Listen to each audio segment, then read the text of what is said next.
Student ये आगे का ही पार्ट है, पार्ट 3 जो भी आप पढ़ रहे हो, शब्द विचार। अंग्रेजी शब्द के बाद देखो आता है फ्रांसीसी शब्द। फ्रांसीसी शब्द होते हैं कार्टून, पुलिस, कर्फ्यू आदि। तो ये क्या है? ये भी दूसरी भाषा के शब्द हैं। अरबी शब्द, औलाद, अमीर, रिश्वत, औरत, कानून आदि।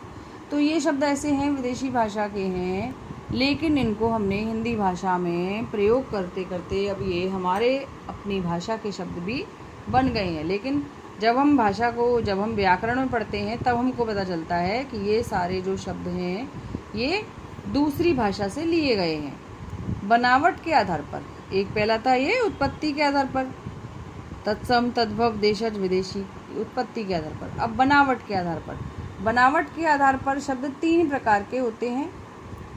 रूढ़ शब्द, जिन शब्दों के टुकड़े नहीं किए जा सकते वे रूढ़ शब्द कहलाते हैं, जैसे ऊंट, मेज, दवात, कुत्ता, गुलाब आदि।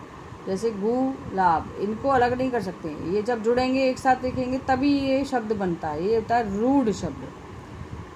ख, यौगिक शब्द। यौगिक शब्द जब 2 शब्दों के मिलने से एक शब्द बन गया वो होता है यौगिक, जोड़। 2 शब्दों के योग से बने सार्थक शब्द यौगिक शब्द कहलाते हैं। जैसे देखो, पहला मैंने आपको दिखाया था विद्यालय है, पुस्तकालय, इसमें आलय शब्द जुड़ा तब बना पुस्तकालय, इसमें नगर शब्द बना तब बना महानगर, इसमें सागर शब्द बना तब बना महासागर। अब योग रूढ़, वे शब्द जो यौगिक होकर भी किसी विशेष अर्थ में प्रयोग किए जाते हैं योग रूढ़ शब्द कहलाते हैं। जैसे पीत प्लस अंबर, पीतांबर, पीले आवरण वाला, किंतु यह कृष्ण के लिए प्रयोग किया जाता है। पंकज, पंक प्लस ज, पंकज अर्थात पंख, पंख मीन्स कीचड़ में जन्म लेने वाला, पंख माने बच्चों कीचड़ होता है, ठीक है। किंतु यह कमल के अर्थ में प्रयोग किया जाता है।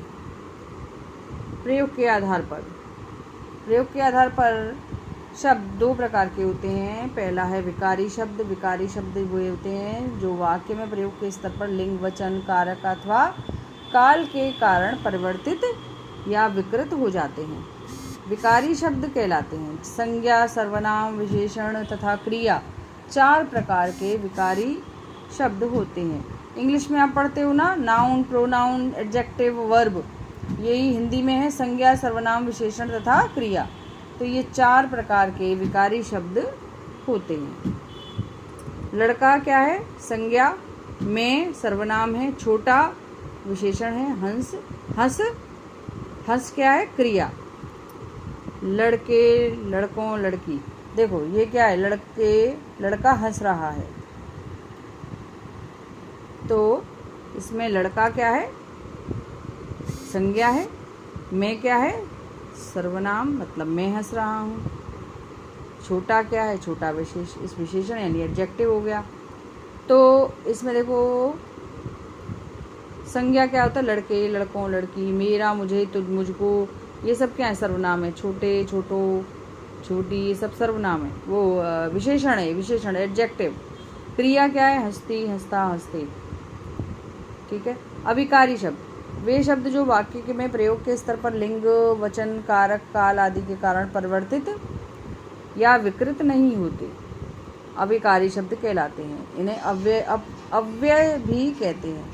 हिंदी भाषा में क्रिया विशेषण, संबंध बोधक, समुच्चय बोधक तथा विस्मय बोधक 4 प्रकार के अविकारी शब्द होते हैं। जैसे क्रिया विशेषण तेज, धीरे धीरे, संबंध बोधक के भीतर, के ऊपर, के लिए, के नीचे, समुच्चय बोधक और, मगर तथा, लेकिन, विस्मय बोधक अरे, वाह, छी, ठीक है, समझ गए। तो इसके बाद है आपका अर्थ के आधार पर।